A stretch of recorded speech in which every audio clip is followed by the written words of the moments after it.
الناس مردم آگاه باشید، همه ما و شما رونده به سوی الله هستیم. خدا میگوید و الی المسیر، بازگشت شما فقط و فقط به سوی من است. دیگر بازگشتی نداریم، دیگر راهی نداریم. زمین از او است، آسمان از اوست، ماه و ستاره و کهکشان از اوست، هوایی که نفس میگیریم از اوست.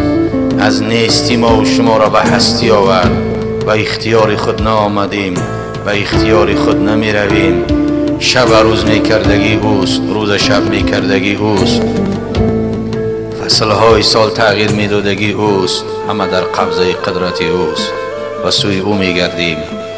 باید در غفلت نباشیم، آگاه باشیم، عملی بد نداشته باشیم، زیان و ضرر به یگان نفری نرسانیم تا که پشیمان نشویم.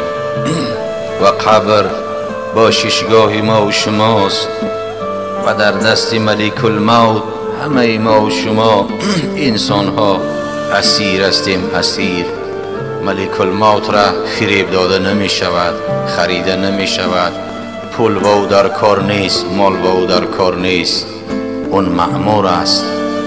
نه مثلی ما و شما انسان ها که به پول و به مال و به طلا و به منصب و به خاطر یک کس از یک جا جان خلاص میکنی، اما از دست ملک الموت کسی خلاصی ندارد. نه پیامبر، نه پیامبری اول العزم، نه انبیا، نه اولیا، نه صالحین، نه کافر، نه ملحد، نه زندیق، هیچ کسی از او خلاصی ندارد. هزاران شاه را از تخت روی تخته میارند، کفی خاکند شاهان جهان از چنگ عزراییل. ملک الموت، در دست ملک الموت اسیر هستیم و اسیر. و فی القبر غریب غریب، در قبر تنها هستیم و تنها. قبر جایی هست که در اوجه تک و تنها هستیم. نه پدر و مادر، نه زن و فرزند، نه یار و رفیق، نه پول و مال، نه خورد و خوراک. فقط چی میبریم؟ عمل، خواه عملی صالح باشد خواه عملی طاغی. و فی القبر غریب غریب و فی عرصات القیامت فریق فریق، در عرصات قیامت جدا هستیم و جدا. هر کسی که در دنیا کدام قومی را دوست داشت همراهی همو محشور میشه. در دنیا پیامبر دوست داشتی، مولودی پیامبر دوست داشتی، صلواتی بر روح پیامبر گفتی، به خاطر او قدم زده آمدی، گوش انداختی، صحابه را دوست داشتی، روز قیامت قطع پیامبر و صحابه محشور میشه.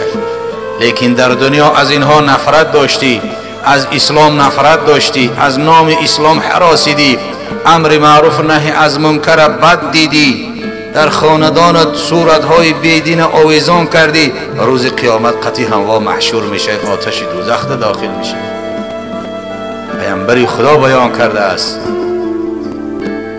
یحشر، روز قیامت هر قوم من تشبه بقوم یحشر فی زمرتهم، کسی به کدام قومی که تکیه کرده دوست داشت روز قیامت همراه همه محشور میشه.